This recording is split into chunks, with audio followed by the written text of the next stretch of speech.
Can I just point out before I start that in this economy, it's rare that you hear every single person in one industry say, yeah, business is booming, man. So I'm going to talk a little bit about Gaining Ground, who we are, what our history is, what our model is, why we do what we do, what some of our principles are as a community farm. I'm then going to talk about a few trends that I see in agriculture and the ways I think Lexington could be a part of that, and then just some closing thoughts for everyone to chew on and sort of take home as discussion.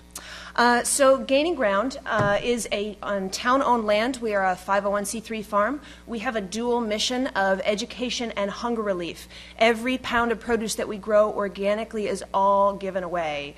Try putting that business model off on some serious business people, some serious MBAs. Boy, that's a tough one. But we do give it all away, and we work with community volunteers of all ages and abilities. We do not turn anyone away. We work with everyone from kindergartners to Boy Scouts to court-mandated community service kids to adults with developmental disabilities, corporate groups, church groups. There is not one person we've ever turned away saying, no, we don't need your help, because we find we can put everybody to work. We're on a 5-acre plot that's owned by the town. We're about to take on 2 more acres owned by Massport next to us. Our land has been in production for 300 years, and that's a long time for a piece of land to work, and it's a little bit tired around the edges. So one of the reasons that we grow organically is to try and maintain the health of that soil. We want to be able to pass it on to the next generation in better condition than we got it, although it was in pretty good condition.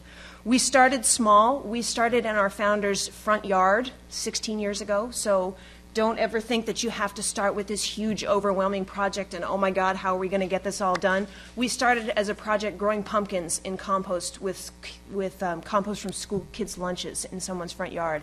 And little by little by little, as the community worked with us, someone suggested, hey, there's this piece of land, and why don't we give this all away? And hey, there's this pantry who needs some food. And so our growth has been very organic. As organically as we take care of our land, our growth has been organic as well.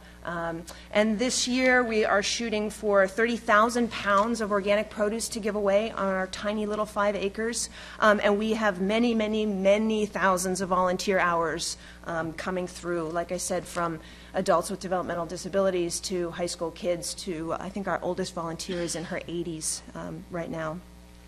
Our budget is about $120,000 a year. It's grown, but it's stayed stable even as we continue to grow. It's about 60% individual donations, so people who walk through the door and like what we do, and about 40% small grants, like $2,000 or $3,000 here or there. So again, don't think you have to be overwhelmed by size. You can get a big bang for your buck if you're a small community farm.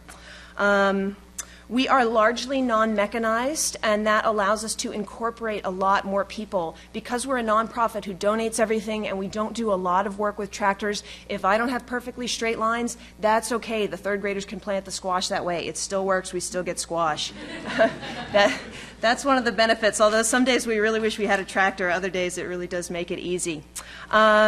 We operate on a lot of principles, and I'm going to outline some of those that I think are common to a lot of community farms, but we really work hard to live by those principles. And the first one is inclusiveness. There's no one that's turned away. Everybody can help. We have a job for you. If you are 82 and your back is bad, that's all right. I need flowers and herbs rubber banded so we can dry them and give them away. And if you're an ADHD kid who can't sit still, you know what? We got 10 shovels and a lot of shoveling that needs to be done. Everybody is welcome at our farm. We're very committed to the idea that it should be real work. We don't make up work for anybody who comes to the farm. When you're there, you're doing work that we need to be done. We're not making it up to entertain you. It's real, from every weed that gets pulled to every shovel that gets lifted. It's fun, believe it or not. We're not there to preach to you about organics or talk to you about what you should be eating, although we're probably thinking it.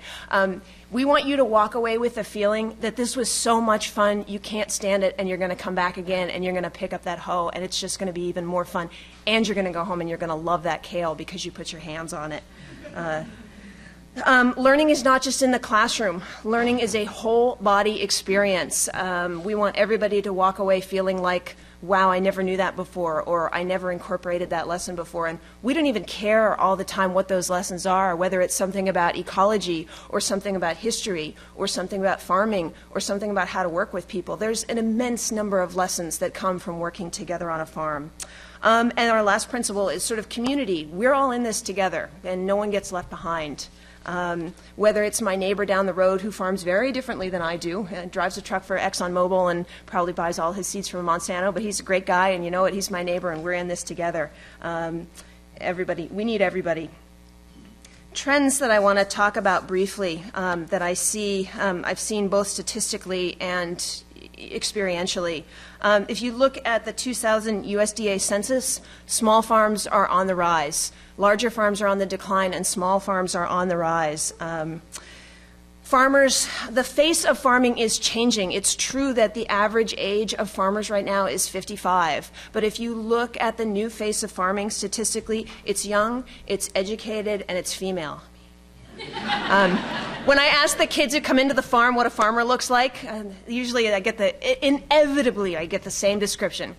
He has a straw hat and a plaid shirt and a pitchfork, and he's old, and he has a pipe in his mouth, and he's standing by his tractor.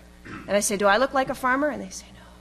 But that's changing. That's changing. And business is up. Business is way up. Oh, and not only are the farmers young, educated, and female, they are incredibly motivated and incredibly involved in community. In Concord, I'm part of the agriculture committee there, and I am the only member under the age of, well, under the age of 40, but probably the only member under the age of 60, too. And it's very different. There are tons of us around, and we're incredibly motivated by community. So you want to be a part of that. And the energy is really high around farming right now. If you look, not only are farming, as the face of farming changes, but the face of volunteers are changing. We are flooded with volunteers. We are turning people away every single day. We cannot find enough time in the day and almost enough land and enough work for them to do. We need more farms. We need more farmers desperately, because there's people who want to do this work, and I can't put them all to work. And you're the next town over, so I can send them on to you.